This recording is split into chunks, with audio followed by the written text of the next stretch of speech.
Good morning and welcome to the Monday Call. I'm Stefan Clark, Chief Client Officer at NZ Funds, and I'm joined by James Grigor, Chief Investment Officer. China is New Zealand's largest economic partner, making up 30% of our exports, with our free trade agreement worth 20.1 billion. The local differences between Australia and New Zealand's approach to the economic powerhouse have been highlighted recently, and even with New Zealand, the balance between cultural and commercial interests and concerns are proving challenging for the government to navigate. This week, we'll be joined by Jason Young, the Director of the New Zealand Contemporary China Research Centre and an Associate Professor in the School of History, Philosophy, Political Science and International Relations at Victoria University of Wellington. Jason's research focuses on Chinese political, economic, and institutional reform, Chinese foreign policy, and New Zealand-China relations. He will discuss how the world is responding to the emergence of a contemporary China and the balance required between political, humanitarian, and commercial interests. Given recent geopolitical events, this is a great opportunity to hear from one of New Zealand's leading China experts. Jason, thank you so much for joining us. It's really great to have you here. To kick things off, it would be great if you could talk a little bit about the work you're doing and how you found yourself in this subject. Hello, and thanks, Stephen and James, for a really nice introduction. I guess how I found myself in this subject, to be honest, was a series of decisions that led me here. There was a bit of accidental travel. I grew up in Balclutha and Blenheim. Went to university. After university, I worked at Parliament Library for a while. And then, like many New Zealanders, I got a little bit bored. And so I decided to travel the world. I went to Australia, which was lovely, but again, very similar to New Zealand. So I ended up in Taiwan teaching English. And when I got there, I was immediately struck by just how interesting and vibrant the place was there, and society and people. And of course, I couldn't speak the language. And so I started studying Chinese. Spent the next 3-4 years studying the language, and then came back to New Zealand. And that was about the time where New Zealand had just signed the free trade agreement, and there was a lot of interest in China. And so I found a supervisor, did a master's, did a PhD, and then eventually ended up as the director of the China Centre. Wow, quite the journey. Obviously, China's also gone through quite a big journey recently too, over the last 30 years or so. How would you? I mean, how do you, when you think about it, how do you describe what's taken place and the miracle that some people call of a completely reshaped nation? Yeah, I mean, it's actually a really hard thing to describe in the sense everyone's got their favorite statistic, which sort of shows the magnitude of just the social and economic changes that have happened in China over the last 30 years. I like to sort of compare it to industrialization and urbanization in Europe over a couple of hundred years, squished into 30 years. Just massive 500 million people moving from rural China into urban China. Going from being an incredibly poor and underdeveloped nation to the second largest economy in the world, the largest trading nation, the largest manufacturer, just seeing the level of wealth and prosperity in the city areas. It's been an amazing transformation, and it's one of the reasons why I enjoy studying China, is just to see just how quickly things are changing and changing in really interesting ways, that whilst when we look at sort of urbanization, industrialization in Europe or in New Zealand, there's certainly some crossovers there, but there's also some differences, which to me are really fascinating. When you're thinking about it, Jason, from an outsider looking in, a lot of what you get of China is around what the government kind of allows you to see. We had the meeting over the weekend, which was very choreographed, other than a little bit of a whoopsie with one of the leading ex-presidents getting escorted out. But when you're working there and living there, you're actually, which is what we all try and do when we go traveling, is you're actually, with the people, with the going about their day to day. Is that completely different when you're there? And I guess it's changed a lot over the years since you started your journey into exploring China and also Taiwan. Have you noticed a not just a change in the political landscape and the economy and those sorts of things, but also the people and their culture and the way they think about the world? Yeah, I mean, it's well, to be perfectly frank, it's quite challenging in the sense that, so if I go to Australia, I can end up in a fight in 5 minutes about some issue, and then that's all fine. I can have a discussion about this, that, and the other, and people are very open and free to talk. Whereas in China, the political and cultural environment is quite different. I mean, politically, it's more, there is an overarching framework which is set by the Chinese Communist Party, and people tend to sort of discuss issues and debates within that framework, and not show sort of publicly any signs of disagreement or fractures within that overall political ideology and framework. So it does make it more challenging. Also, when I go to conferences in China, which before COVID I was doing regularly, they're more formal in the sense that people deliver their positions, they stand up, they clap, and very, very structured. Whereas a conference in New Zealand is usually a lot more raucous, people arguing, yelling things from the seats, etc. So there are those. I need to go to Yeah. your conferences. I can assure you that doesn't happen in a finance conference. Well, maybe it should. Yeah, but when you talk to people on the streets, and have friends, then depending on what the subject is, it's just normal, right? People are people wherever they are, and people will disagree whether or not that movie was good, bad, ugly. But also, over the last, I would say, 5-6 years in particular, but really the last 10 years, we've seen the impact of the raised international tensions, particularly between China and the US, which makes engagement a lot harder, both within China and for Chinese people in what they would describe as the West, or particularly in the United States. And so there are some sort of residual effects of that for New Zealand academics as well. What did they look like? And just a lack of people wanting to speak out publicly about certain things, or is it less go between China coming, people from China coming to New Zealand and the US to study and vice versa? What's the implications of that? Well, I mean, my own experience has been that we still have a lot of engagement, which is really great, and we want to keep that as much as possible.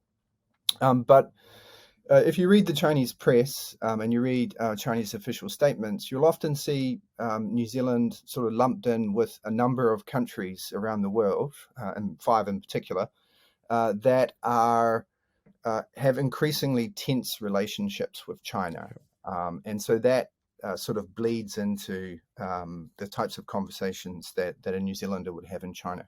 But at the same time, there's also an effort to try to distinguish New Zealand's relationship with China amongst some scholars. And I guess the other thing to point out also is, because I do political science and international relations, I mean, I'm having the conversations which are, I guess, the more sensitive ones. Whereas if you're working in a different field, for example, demographics, then I imagine it wouldn't be such a challenging issue. When you think about how it's structured today, and I mean how it's structured compared with, say, 30 years ago, it's always been centralized decision making, but it seems to be becoming more centralized. And correct me if you see it otherwise. And the CCP's sort of, as in lockstep with its growing power as a nation, has been growing its power. Is that how you see it? Yeah, so I guess it's useful to point out that the political system in China, it's a people's republic. So in a people's republic, you have one party that dominates, which is in this case the Chinese Communist Party, and the Chinese Communist Party is basically designed along the same lines as the old Soviet Union Party, and so it's a Leninist party. And as a Leninist party, its job is to transform society, sort of see itself as playing a vanguard role dominate all branches of government, direct and intervene and shape economic and social outcomes. And so the very political structure is quite different to say in New Zealand, where the government, you have competition of parties, and you also have free open media to criticize, and then you have the private sector, which has its own space to do its own thing, and you also have checks and balances through, for example, the judiciary or through the legislature checking the executive. That's very different in China, where power is consolidated within the political party, and the political party's job is to try to transform society. And so what's happened since, in particular, since Reform and Opening, when China moved away from a really traditional model of economic development, which was based on sort of planned economy, quota systems, everybody having a job for life, heavily state-owned enterprise dominated economy, and moved towards a more market-orientated system, which allowed sort of space for the private sector to grow and also opened up to the world, is that many people predicted that would also lead to changes within the political system, where you've basically got a Leninist party system with a more open market economy, and many people predicted that's those two things are almost contradictions and cannot exist. And so even under Hu Jintao years or Jiang Zemin years, the Deng Xiaoping years, which were pre-Xi Jinping, people thought that was actually what was happening. There were some incremental changes, institutionalization of leadership transition, the regulatory and the legal system were being strengthened. But then under Xi Jinping, we've seen a very strong assertion that China needs to maintain and hold on to that Leninist party structure, that the Chinese Communist Party will continue to be the vanguard party, and that they will dominate and control Chinese politics. A novice like myself, Jason, would say that that's all being done so President Xi can maintain power for the rest of his life.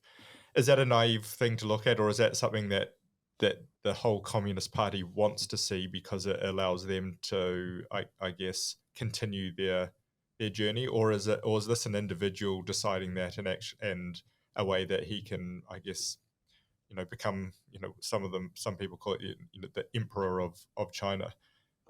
Yeah, so I think it's impossible to know, to be brutally honest. I think there are elements, you can make arguments for elements of both. I mean, the Chinese Communist Party has 97 million members, and so they are a dominant social force within China, all throughout different parts of China. And so it would be, and there's a lot of benefits that come with being a party member, including access to the right people and to regulations, and so it's a very lucrative thing to have, and it comes with a lot of prestige within China. So within the political party, I think that when the Soviet Union fell, and then all of the communist states within Eastern Europe fell, there was sort of a crisis mode, right? Everyone's like, is this going to happen to us? How can we avoid this happening in China? Because, of course, they wanted to maintain power. And so they studied it very, very carefully.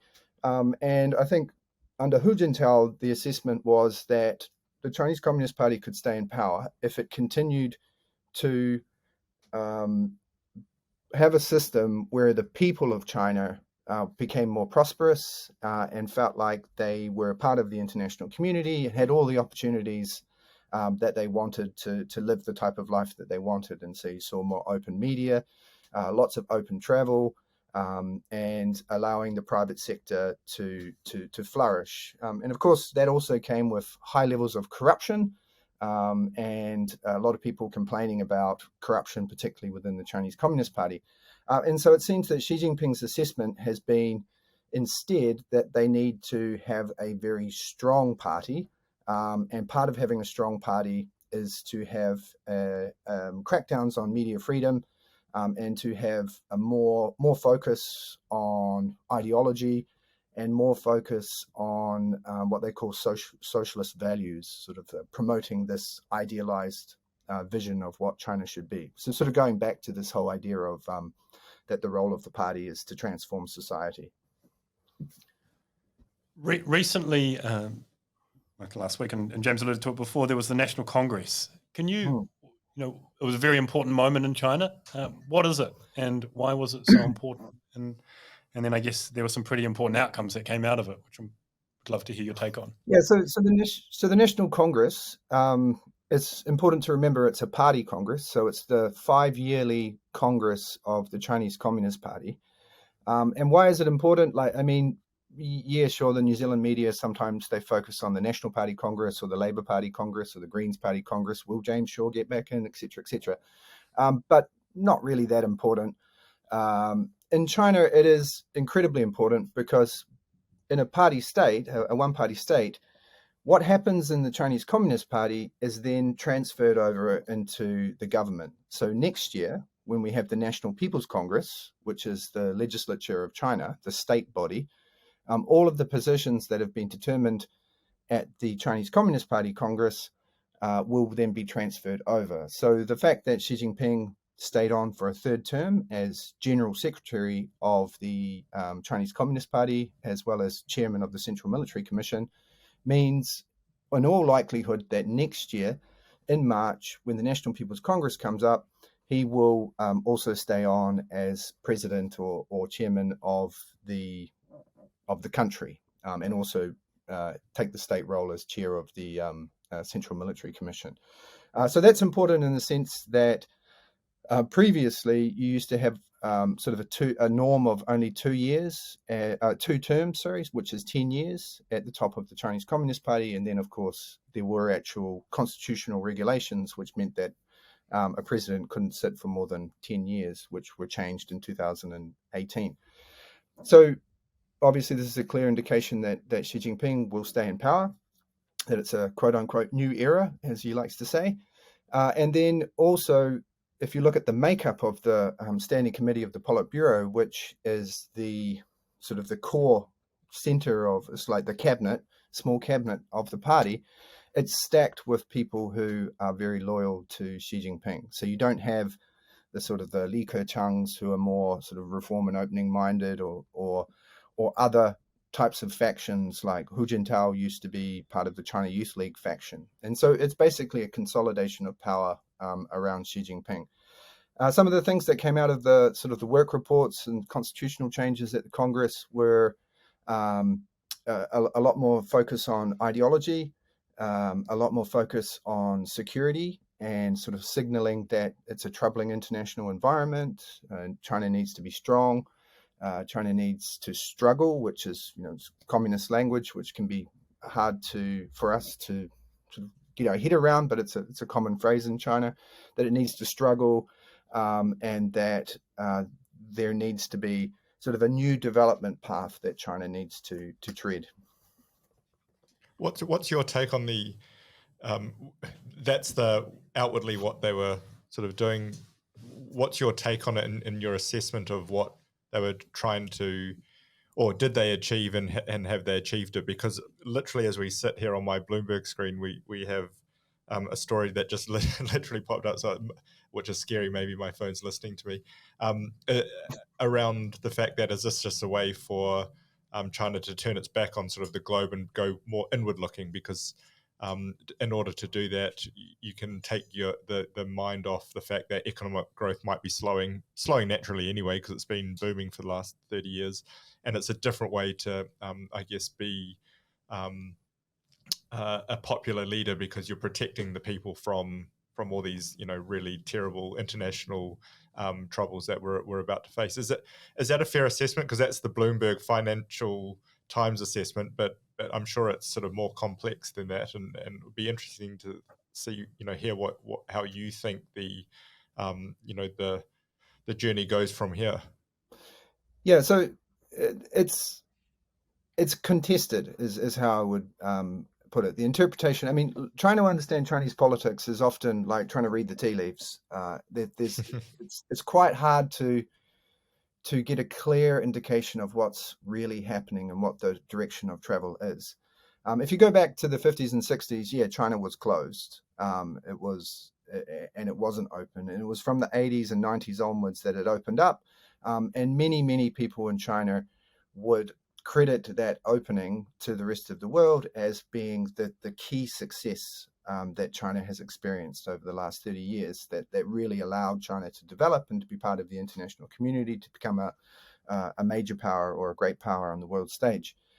The Chinese economy is slowing for a number of different reasons, but I think some of the key reasons are that they've got an unbalanced growth model, which worked for them spectacularly. Heavily investing, manufacturing on the East Coast, using rural labor from the rural areas into those manufacturing hubs, manufacturing at really high standards, and then exporting to affluent markets overseas was a great model. But that model has run its course. They need to strengthen their consumption to rebalance and create a more sustainable growth model. Whether or not they would close is, in order to do that, I think in the extreme, I would be incredibly surprised and really, really worried if that actually happened. Will they be as open and as they were in, say, the early 2000s? I doubt it. I think we're probably likely to see a more of a managed type of engagement between China and the world. And you can already see that in policies such as dual circulation, which is sort of talking about trying to match up the global economy with the domestic economy in order to stimulate domestic development. I guess that's where I would see it. But there are there are a lot of commentators overseas who are very concerned, particularly during COVID, because China's been closed for so long, that if China doesn't open up, then that could create some really long-lasting problems. Because in one hand, you can kind of see that perhaps it's beneficial because we've had, like you said, this growth that's worked really well, and the urbanization and industrialization of the country has been a great success, not just for China, but globally, as we've imported effectively cheaper goods and cheap labor. And that can't continue anymore for a whole lot of reasons. And perhaps that's a good thing. And actually them pivoting, given it's such a mighty economy, and then pivoting to be sorting out, what's going on within the country first, and then re-engaging. But maybe that's, according to these other commentators you talk about, maybe that's being overly optimistic about the intentions of what's going on. Yeah, and I think there's a couple of other reasons around it as well, which are quite concerning. You'll be aware that over the last sort of 5 years, in particular, the US-China relationship has just gone from rock bottom to new rock bottom, and we've seen a type of economic nationalism emerge in China and in the United States, which is really cutting off those types of, from a purely commercial perspective, the types of cooperation and business deals and collaborations that make perfect commercial sense are now being avoided on the basis of sort of strategic concerns or other sort of ideological concerns. So I would be surprised if China closed down completely, but I would expect to see a more managed type of engagement in the future. I know this is probably jumping ahead a bit, Stefan, but what does that mean for New Zealand? Because that has massive implications for our biggest trading partner and how we associate with them. On the other hand, they still need to import. Thankfully, we are a primary producer of mostly food, and that is one good in the world that, in terms of thing in the world that people need, including China. So, do you think this has big effects on New Zealand's ability to do business with China and our free trade agreement, and how does that change? Yeah, and so I think there's a few things there. So some of the fundamentals around New Zealand's, in particular, commodity exports to China are still there, and I would expect them to carry on. And so there is that opportunity, particularly in the agribusiness sector, for selling good, high-quality food into a growing market where they just don't have the amount of arable land that they would need to be able to produce the same types of high-quality products. But there, I think the question increasingly in New Zealand is more about how much is too much, sort of going back to the old days when New Zealand used to export most of its agricultural commodities to the United Kingdom, and then suddenly they said, actually, we're going to join the European Economic Community, and we went, hang on a minute, what are we going to do? And we were sort of left. What do we do with our 65 million sheep? Yes. Yeah. So and so we had to barbecues. scramble. A lot, we probably did. We had to scramble for a lot of different markets. And so there is sort of a bit of a fear, particularly when analysts look at what happened with Australia in terms of some of the sanctions that were put on certain types of Australian exports into China, like wine and barley.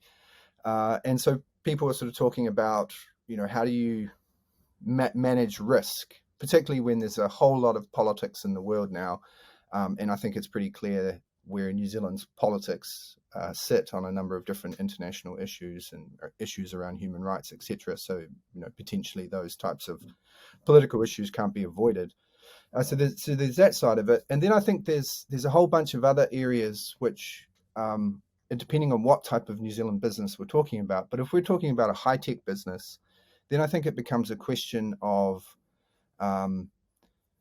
if we see the US and China and things like the CHIPS Act and just this heightened security and peer competition going on, where it basically means that for New Zealand high-tech companies, you choose your market, but you probably can't have both.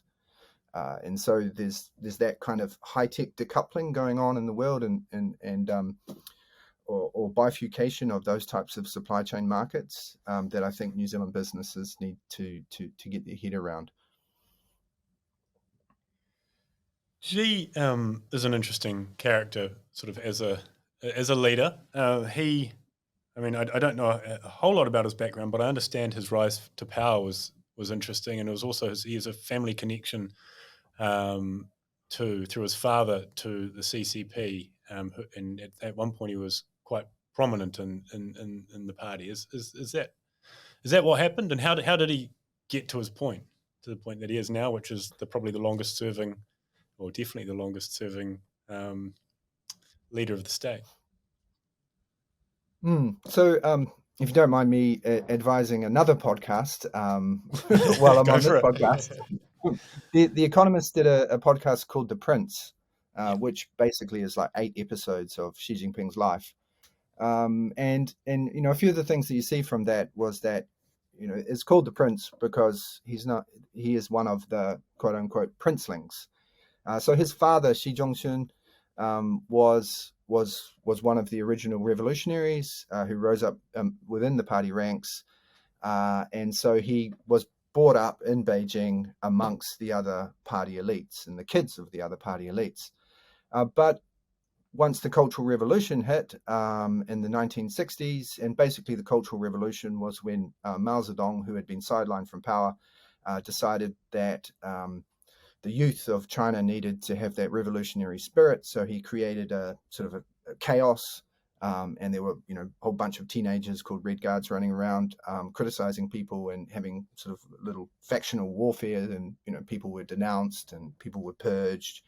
Xi Zhongxun was purged, which was Xi Jinping's father, and which meant that they were on the out, and he was eventually sent to the rural areas for re-education. And when he got back, he made a very, I think, astute political decision, which was that instead of getting involved in politics within Beijing, in the sort of central government affairs, he went out to the countrysides, and he basically was a provincial leader for a very, very long period of time, kept himself clean, and that allowed him to be both a princeling, but not a princeling that was tainted by sort of infighting amongst the Chinese Communist Party. So once he got into power, as you'll remember, everyone was thinking, this guy's going to be a major reformer. And actually what it turned out to be was that he was more of the sort of traditional ideological mold of the Chinese Communist Party, and I think we're seeing that play out today. That's quite interesting that his father was purged, and yet he's able to, I guess, shake those that reputation on his family because and then become leader. Did that almost help him go on that journey because he was able to restart his own journey, or how did that actually work? Because often your whole family is sort of marginalized if one of your family members is purged. Yeah, so a couple of things there. A lot of people were purged in the 1960s and sort of fell out with Mao, and that was almost Mao's favorite game was to play sort of court politics and who's on the in, who's on the out. You're on the in for a while, and then suddenly you're on the out. And so when Deng Xiaoping got into power in the excuse me, in the 70s and 80s, he tried to basically bring everybody back and say, because he'd also been purged twice, and so he brought everybody back and said, let's stop this. This is silly. Let's institutionalize power the best that we can, and not go back to that sort of old school cultural revolution days of who's in, who's out, purging people. And so what Xi Jinping has done quite successfully, I think, is that he's sort of built this into his origin story. All good rulers or superheroes need an origin story. And particularly in a communist country where, struggling is a very important part of being of the ideology of communism, that the fact that he went down to the rural areas and had hardships and struggled through them and then prospered and came out better than before is very useful for him. Did his time, if you will, with the people, and then was able to sort of reflect on that. Interesting. How has he changed now that he's coming into his third term from when he first came to power to today as the leader? Obviously, will have matured into the role. But did you notice an ideological shift or a change in how he operates? It's quite hard to say. I mean, I think if you read the People's Daily on the day that the Congress happened, you'll see that there's an incredibly large photo of Xi Jinping on the front page. Yeah. It's excessive. Similar to the one with Mao. Someone sent me an email with 3 different sort of chairman, and this one was definitely more Mao-like than anyone else since. Yeah, so I think that sort of shows that there is this sort of centralization of power, but it's not just about the party now; it's also about Xi Jinping. So sort of he talks about being the core leadership, and also this increasing intolerance. And China was always particularly on sensitive issues like governance and politics, and has always been quite intolerant of dissent. There's this intolerance of things that are not part of the Xi Jinping worldview. And so I would say that we're seeing a lot of continuity, but that continuity is on this direction of travel where you have Xi Jinping as the core leader and people following along or having to follow along in terms of his ideological vision for where China should go. Righto. The country is also facing headwinds on economic fronts, and which is playing into the world we operate in, financial markets and investing on behalf of our clients. What do you think are the main drivers impacting the economy at the moment there? Obviously, there's housing. The Belt and Road projects are still underway, I think, and obviously there's sort of the geopolitical tensions that are sitting across it. What do you look at when you're trying to get a sense of the drivers and that are impacting the broader economy across China, which is, as you mentioned earlier, now the second biggest in the world, having just recently pipped Japan?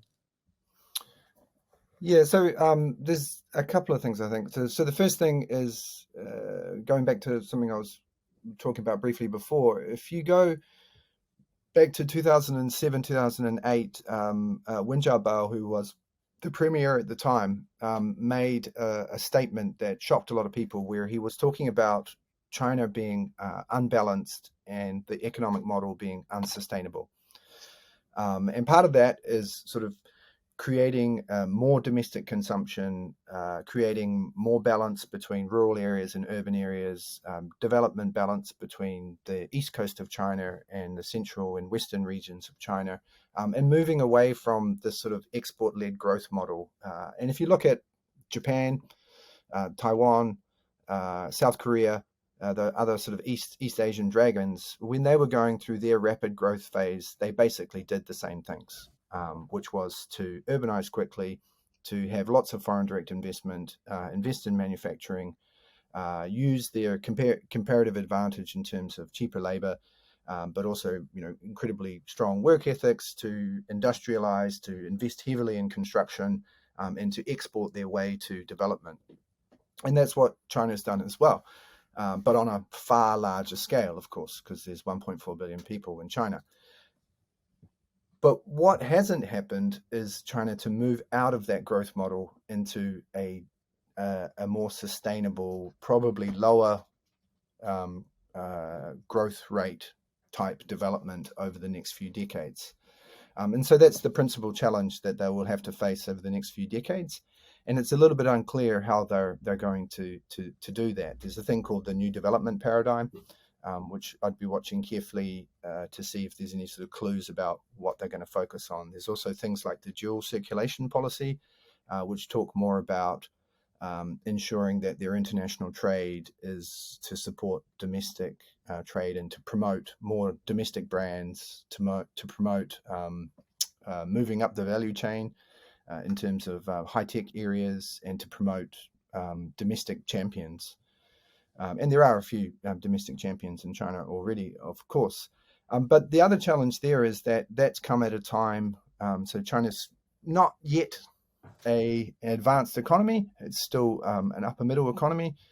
But at the same time, the deterioration of China's relations with a lot of advanced economies, not just America and increasingly Europe, but also Japan and South Korea, have really hit some problems as well, means that they are having to manage that deterioration of relations and perhaps a hesitancy to invest in the Chinese market.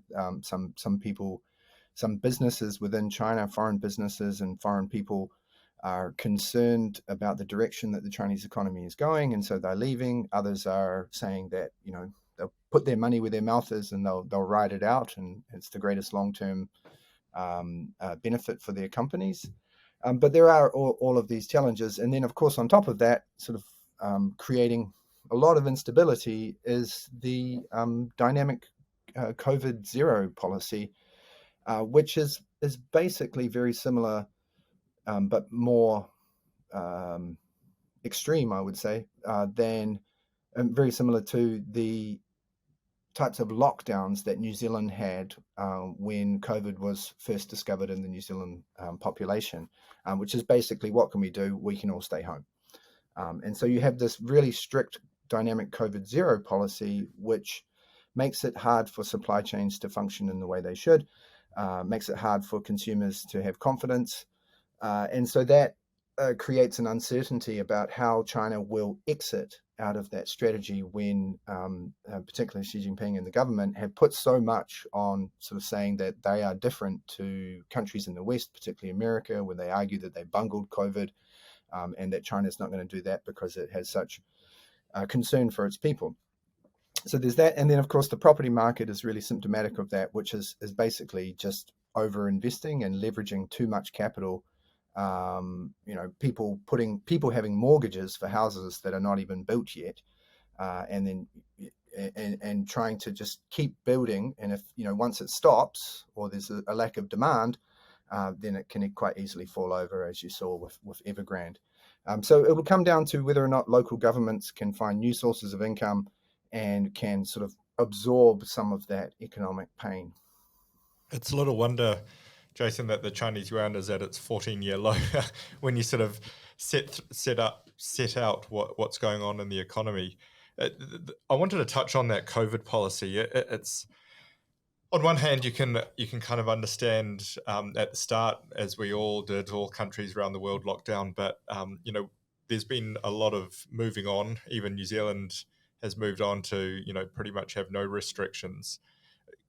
Is it political why they're still in lockdown, or is it medical? They don't have the widespread successful vaccines perhaps as the West did, because they relied on their own and the efficacy was lower, or is this something as simple as some commentators saying is the zero COVID policy was President Xi's policy, and they can't really remove it now until everybody's vaccinated, otherwise it will show it failed.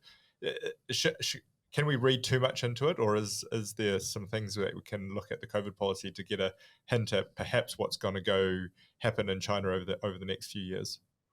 Yeah, it's a good question. I'd love to give you a well thought out and intelligent answer, but I'm sure anything you say will appear like that. So it's way easier to ask these questions than answer them.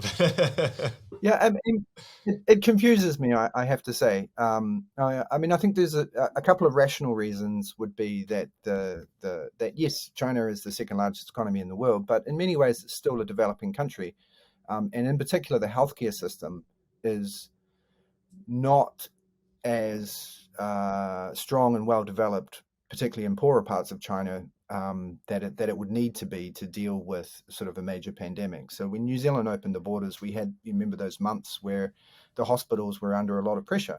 And we'd expect to see that in China, and particularly in a year of the Congress, or next year, the year of the National People's Congress, we could see that may be sort of politically unfeasible for China.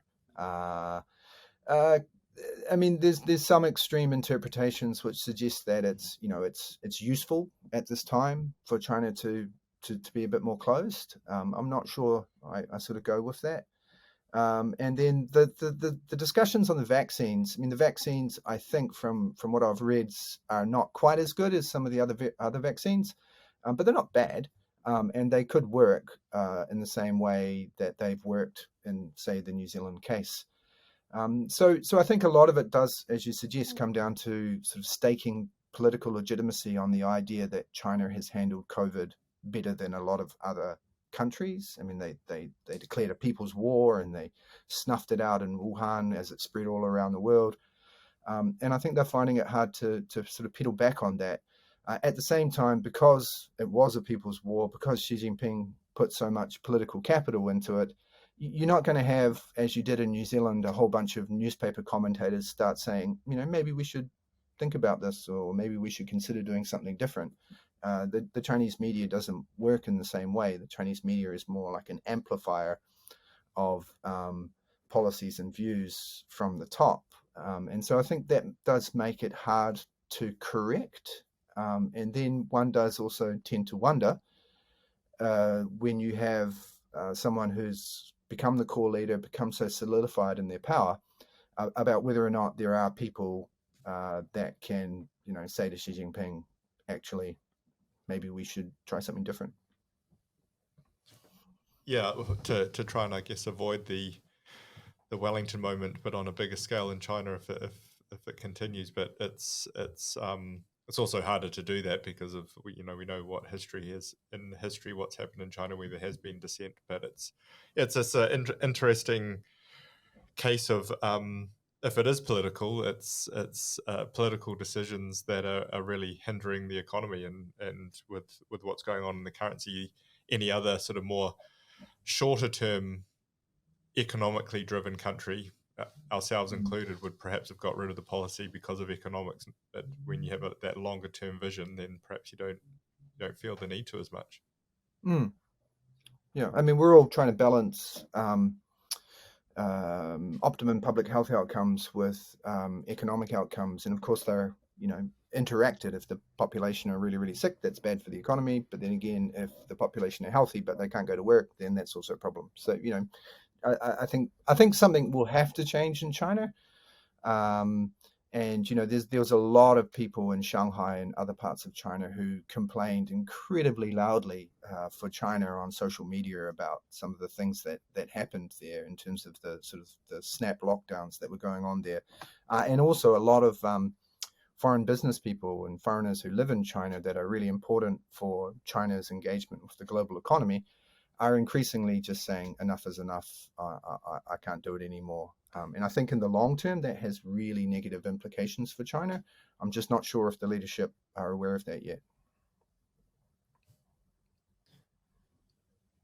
We've taken a different path in our, I guess, New Zealand, in our relationship with China compared with Australia and the tensions they've had with China over the last sort of 5 years, particularly.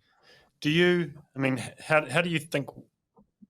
What are the differences in how we balance those things off? Because China's for both countries' largest trading partner, and I'm aware that there have been times when it's actually sort of driven a wedge between the ANZAC relationship, the difference between how we interact with China. What do you make of that? And how do you think we should look at Australia? Yeah, I think that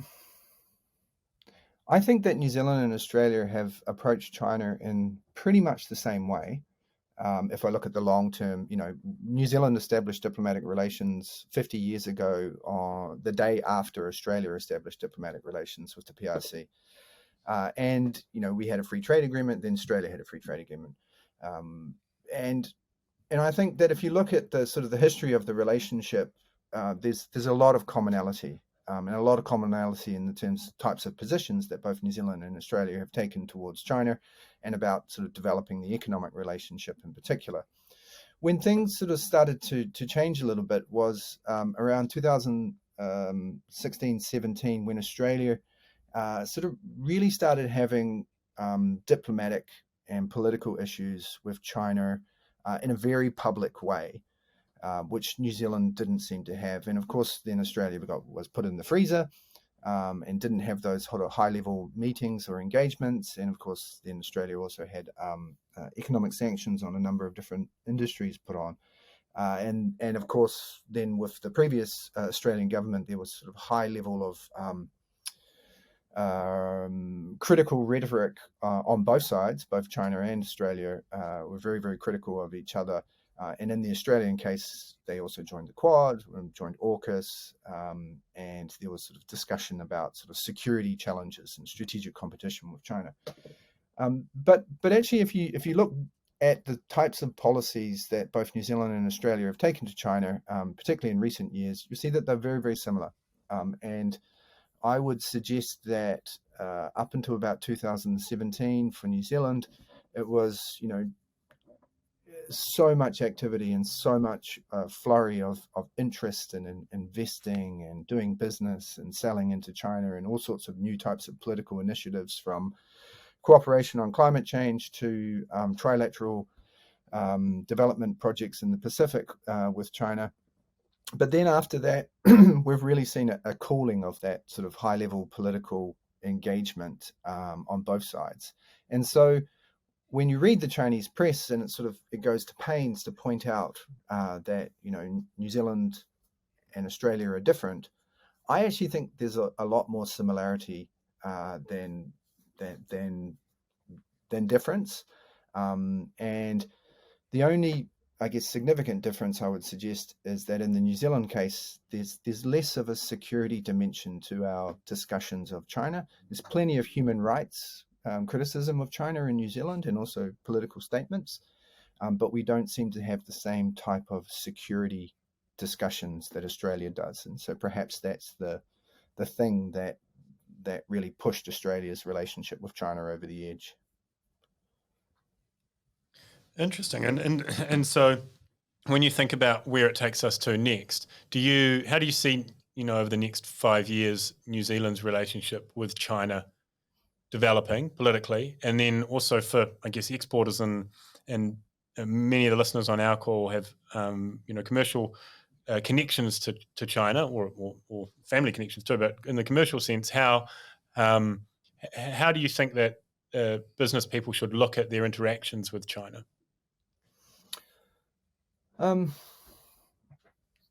So I think that from an economic perspective, New Zealand's economic relationship with China is on a really strong footing, and there is goodwill in both the Chinese government and the New Zealand government to maintain the type of political relationship that would allow that continuous flourishing of the economic relationship. And so that's all positive, I think. And there's a complementarity in terms of our economies, in that we buy a lot of stuff from China that we need, that they make and that we don't make. And our products are also highly valued in the Chinese market and come at a premium. But then on the other hand, I think that the world is in a very, the world is in quite a strange moment. We're hearing a lot of rhetoric out of Chinese officials about how the world is changing, about how we need to move away from the type of international system and sort of security system that has sustained the post-war years. And how that plays out is unknown, but quite concerning, I think. And so if I was a business person, which I'm not, I'm an academic, I like sitting in my office and reading books and writing stuff. But if I was a business person, I would be not just factoring in opportunity, but I would also, whilst factoring in those opportunities which are there, I would also be considering very carefully questions of risk. And the question I would ask myself is, if I had to shift, if there was, for example, if a minor party got into the New Zealand government and then started talking about, for example, how they thought Taiwan was a real country and that it's ridiculous the way the New Zealand government talks about Taiwan or something, which would be, incredibly sensitive political issue for the Chinese government, then, it's possible that we could go the way of Australia, or what happened in South Korea when the THAAD missile defense system was deployed there by the United States, and the relationship broke down there, or with Norway when they the Nobel Committee awarded Liu Xiaobo, a well-known Chinese dissident, the Nobel Peace Prize, and then all of a sudden Norwegian salmon couldn't make it into China. I think these things need to be factored in. And then on the other side of that, as I mentioned previously, I'd also be thinking, if I wasn't an agribusiness exporter, but I was looking at other types of collaborations, I would be considering very carefully the mood and the sort of the things that have been happening in terms of the bifurcation of the tech space, particularly between the US and China, and thinking more long term about which partners would be more valuable for the type of business that I was doing. Well, that's a thoroughly comprehensive answer. Hey, Jason, thank you so much for joining us today. It's been a really, really interesting discussion. Obviously, in your role, you get to explore what's going on there from lots of different perspectives, and we're delighted that you had, that you could share them with us, and we look forward to seeing and following your academic work over the next while, and hopefully we get a chance to speak again.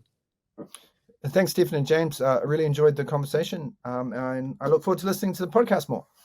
Fantastic. Excellent. Thanks, Jason. Okay.